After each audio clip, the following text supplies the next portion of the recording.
Good. How's it going? I'm doing all right, my man. Congratulations. Of course, as soon as I start to ask you a question, my daughter walks in. Okay. Hey, how does it feel to really be historic, man? To be the very first person to ever retire as a Vegas Golden Knight, as you said, in your home, with all the fans, probably the best in the NHL. Yeah, it feels amazing. Like I said, it's you go back 17 years when I started with the Wranglers here. If you asked me then if I'd be playing the NHL in Vegas and have the best fans and the craziest arena in the league, I would have probably laughed. And here we are, 3 years into the team's existence, and I'm fortunate enough to retire as a Golden Knight and continue my next chapter with them. And it's amazing. It's a great organization.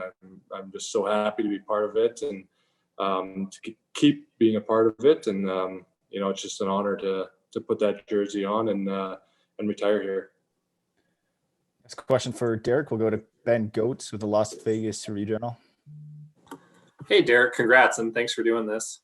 Thank you. No problem. I'm just curious, if you had a chance to, reflect back on your career at all. I don't think there's many guys that probably spent 6-7 years in the minors and then had an 11-year NHL career. So have you reflected on the journey that got you to this point? Yeah, I think, even during the career, there's lots of times you sitting in the hot tub having a glass of wine with the family and just kind of sit back and holy shit, we've come a long ways and really appreciate everything along the way. But I think you'll reflect on the career for years to come. Little things, especially being able to come back here and finish here. Little things are going to trigger little moments in the career that you get to reflect on every day here in Vegas. Next, we'll go to Ken Bulkey with Sinbin.Vegas. Hey, Deryk, congrats. Just wondering, if your new boss, I want to know if you have like a memory of the first time you met Bill or heard of Bill or just the first memories of Bill. Well, I heard about Bill as soon as he said he was thinking about bringing a team here, and I think that's when we started kind of following every news article and everything along the ways. And I still remember meeting him at the expansion draft in the locker room before they announced the guys that were here in town and everyone else. And you dig in a little bit more and see what he's built, and just looking at the Golden Knights and all of his other endeavors, he's an amazing human being, hardworking. It's someone that you look up to every single day to try to better yourself, and to be able to continue this next chapter working, with him and the rest of the organization it's a great honor. And, it's going to be the same as playing. You're going to maybe not put the jersey on, but you're going to go to work and be proud to work for the team. Next question of the 8 will go to Justin Emerson with the Las Vegas Sun. Hey, Deryk. At the end of the season press conference, Kelly McCrimmon told us that at the trade deadline, he had offered to trade you maybe somewhere that you could play a little bit more and that you declined and that you wanted to stay and kind of see this thing out. I guess, how much does that mean to you that the organization had given you that opportunity maybe to go and play somewhere else? And how much did it mean to you to want to stay in Vegas and finish your career here? Yeah, it meant a lot. They didn't have to do that. They could have just traded me, freed up a little cap space, called up a different guy or whatever they had to do. But they gave that choice to me, and it's greatly appreciated. I wouldn't have wanted to go finish somewhere else, and especially with at that time we didn't know the whole pandemic was going to hit. So I'm very happy and fortunate that they asked me. I was able to say no and got to finish here as a Golden Knight. Next, we'll go to David Shane with the Las Vegas Review-Journal. Hey, Deryk, appreciate the time. No problem. you're a guy who obviously like literally fought your way, to get into the NHL. I think you talk to teammates and they say you're a guy that, would do anything for your teammates. I'm curious, how do you want to be remembered, I guess, as a teammate and a player now that you finished? Kind of like that. Yeah. Good teammate, hardworking. I had to work hard for every shift I've gotten in NHL, and took 7 years to get there. So just a good teammate, hardworking guy, and a guy that anyone can rely on or off the ice. Next question will go to Willie Ramirez with the Associated Press. Deryk, how you doing? Congratulations. Just curious, I know you answered Justin's question in terms of at the trade deadline and the option they gave you, but when you knew coming into this season that you were not going to be re-signed, that brief time with family, with your wife, where you really could have made a choice to say, well, maybe I still want to play. Was there ever that itch in the last month or two that maybe go somewhere else, or were you dead set at some point you were going to announce this, you're going to make it official and stay here? Was there ever a time maybe that you might have said, or was there never a contemplation about that? No, it was a tough decision. I think I could still play. I know I can. Talking to other teams and stuff over the last little while, it was a really tough decision. It took a long time. Obviously, this season's about to start here in a couple weeks, so waited right down to the end. And for me and my family, we thought it was best to stay here and get to be part of this organization for years to come. Could have went and played and kept going, but I thought in the end of the day, I wanted to be with this organization, retire here, and transfer into working for the team. Next, we'll go to Christopher Chapman with Fox Sports Las Vegas. Yeah, hi, Deryk. Congratulations on the retirement. I want to go back to the expansion draft, because a lot of people may not remember that you were actually an unrestricted free agent and the organization drafted you. So could you just walk us back to what that moment was like, the phone call, and knowing that you had the option to go somewhere else? Was there ever any doubt in your mind that this is where you were going to end up? Oh, before I got the phone call, I honestly didn't think it would happen until free agency, just because I was a free agent a week later. So when they called and said that they were interested in taking me, it was a dream come true. We were as soon as they announced that they were getting the team, we were following it the whole time. And once the announcement was made, we knew we were going to be a free agent, and if we could, we wanted to end up here. So when they called and said they were taking me, and we worked out a contract, it was a great feeling. And since that day, my heart's been with this team, and I didn't want to change that. Next question will come from Kevin E. Martin of Channel 8 Las Vegas.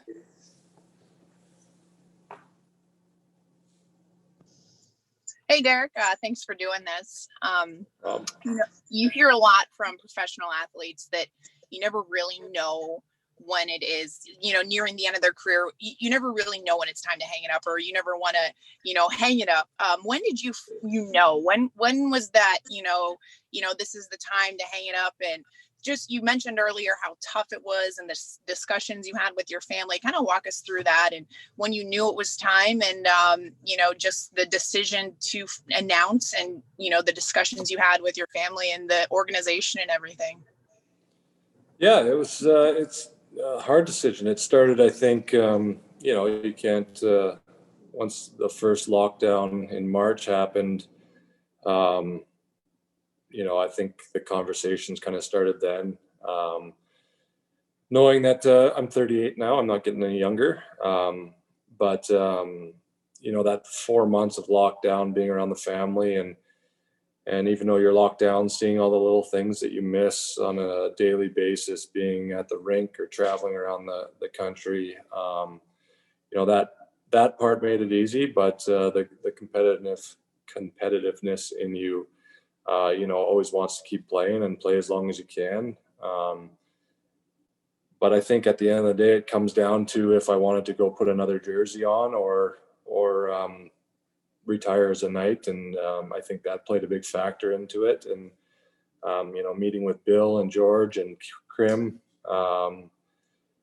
and the job that the opportunity they're getting me here in town to be part of this for a long time and be out in the community and helping out with whatever stuff I have forward, if it's charity stuff, working with on the ice with some guys or the Silver Knights, if it's TV or whatnot, whatever it is, I'm looking forward to it. And as that all unfolded, I think it became an easy decision for me and my family that, with the uncertainty of this season until a week ago, it made it a little easier to make this decision.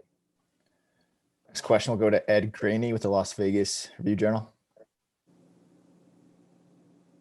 Deryk, when you look back to that first year, whether it was the lowest of the lows and you gave the speech after October 1 or the highest of the highs and you were the first to take the bowl there in Winnipeg, what will you look back in your career mean to you to kind of be the one they turn to, a team that has not had a captain, but you obviously were thought of that in that room? Yeah, there's so much you're going to look back on that first season, right from the expansion draft forward. Living here for a long time before the team came here, you were kind of relied upon that summer and to help guys out. And then you go into, the October 1 and trying to help that. There's to be looked on for that leadership. Any older guy in the league knows that it's a big part of your job, but it's nice to know that the players and the team thought of you that way as well. And, there's a lot of amazing things that you're going to look back and be part of and cherish for a long time. Still time for a few more with Deryk this afternoon. Next, we'll go to Seth Rohrbaugh with the Pittsburgh Tribune Review.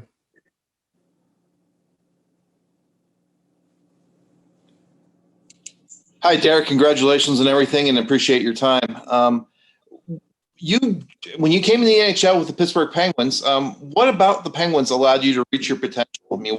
You never were in the NHL up until that point, and all of a sudden you spent 5 years in Pittsburgh and were a viable contributor to some pretty good teams. What allowed you to reach your potential with Pittsburgh?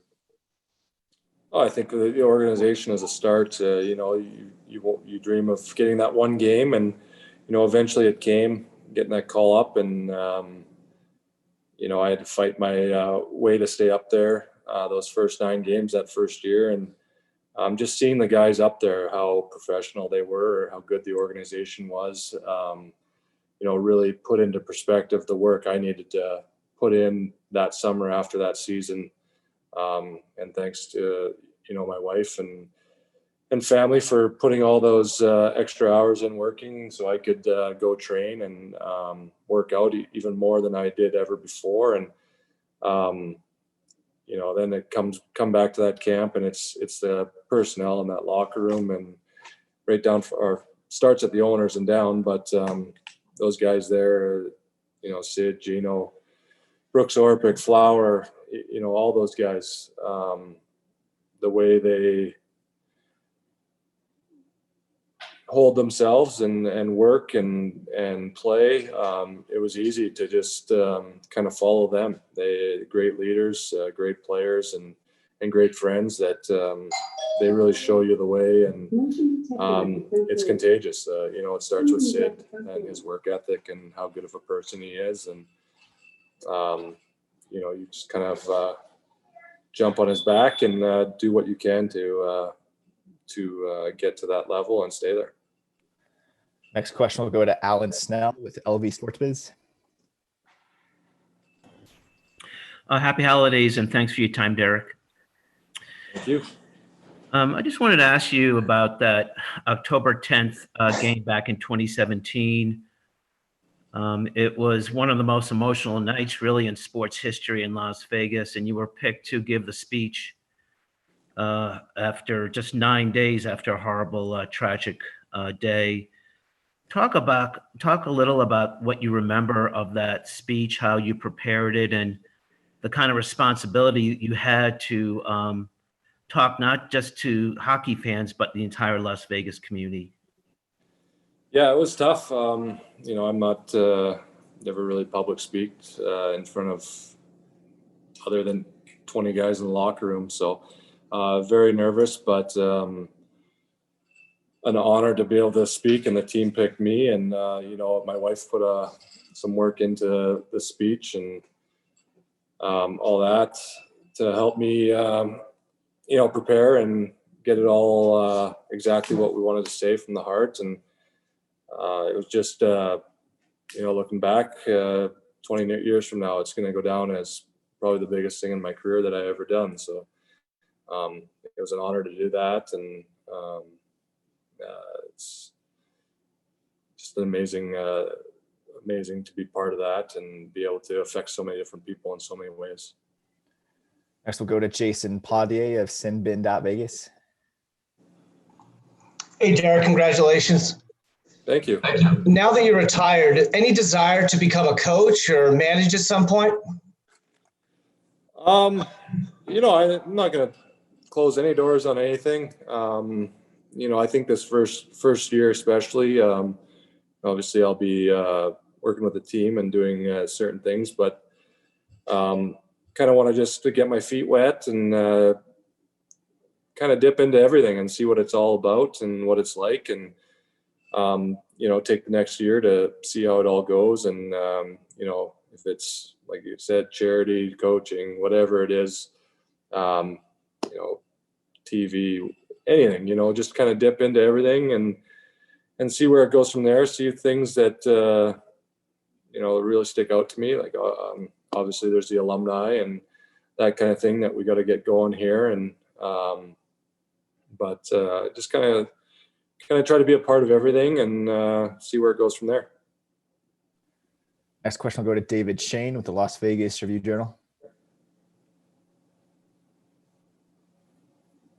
Hey, Deryk, I'm curious about the Colt Noor fight.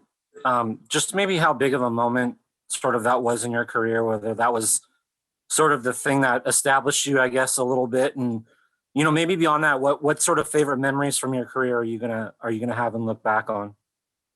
Yeah, it's, I think it was a huge fight for my career. That one and probably the Jody Shelley one, that was pretty close to the same time. But those two guys are extreme heavyweights in the league at the time, and I was trying to make a name for myself. So going in and fighting those two guys and doing well, definitely boosted my career and helped me get to where I'm at now. And looking back, there's going to be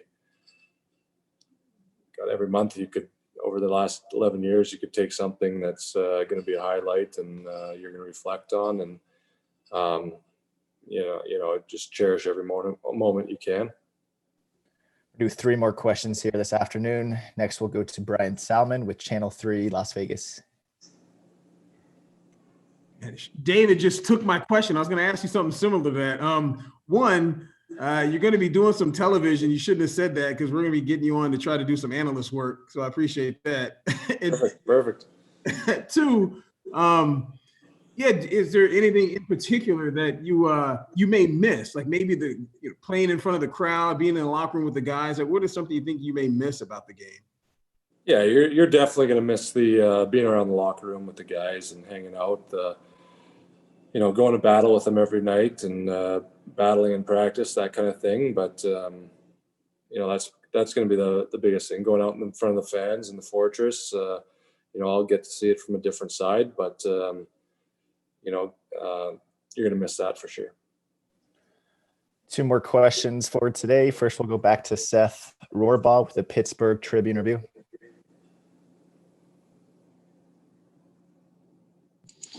Deryk, do you recall, circling back to Pittsburgh, do you recall who you spoke with or what managers in Pittsburgh you spoke with about wanting initially to come to Pittsburgh? And were there any coaches in particular that really worked with you in helping you reach the NHL? Oh, yeah. Ray Shero signed me out of Hershey 06, so in 08, after free agency signed me there. then going into Wilkes-Barre for 3 years with Dip Bilesma, Todd Richards. Then Bilesma took over there, and Todd Reardon came in. They really worked with me a lot. A lot goes to both Bilesma and Reardon. I remember the year I got called up the first time. Is that 2010? Yeah, 2010. Sorry, it's a long time ago. Getting set down that year after camp, I think me and Nate Gennon were the last two cut. And going down talking to Todd Reardon, said, we're just going to get you one game. And we worked after every practice, quick feet, because that was my thing. I needed to get my foot speed up. And he worked with me for 5-10 minutes after every single practice, whenever we could. And, it paid off. They thought foot speed improved enough to call me up, and that was enough to see. And, then I had to put a lot more work in that next summer for that. Final questions today for Deryk Engelland will come from Willie Ramirez with the Associated Press. Deryk, earlier when you were recollecting your days in Pittsburgh, you brought up some names, and you did bring up Marc-Andre's name. I'm just wondering, in these last couple of months and these thoughts that you had, leading up to this, did you reach out to Marc-Andre and any of the other sort of elder statesmen of the team? I know Ryan, Nick, Alec, they've had some years in the league, and talk to the players a little bit, especially Marc-Andre, since you spent some time in Pittsburgh. And second part, you talked about what you'll miss. What won't you miss? All right. Well, I'll start with what won't I miss? I'm enjoying not having to go work out for 3 hours a day. That's for sure. Grinding that out, being sore. That's probably, I don't know, the travel, being away from my family. I won't miss that. That's probably about it. Reaching out, I think I probably hung out with Flower just about every single week. Did a lot of outdoors things, got some side-by-sides, so we did a lot of that, put a lot of miles on out there with the kids and the family. And, we've been hanging out lots. So him, Nick, Revo, a lot of the older guys, just hanging out, trying to get outdoors and do those things that you don't always get to do on a regular off season, I guess, during the summer. That'll conclude this afternoon's media availability with Deryk Engelland. Deryk, thank you again, and congrats again to you and the family. Thank you very much. Thanks for having me, guys. Appreciate all the members of the media being on as well. We will send full recordings here shortly. Thanks all.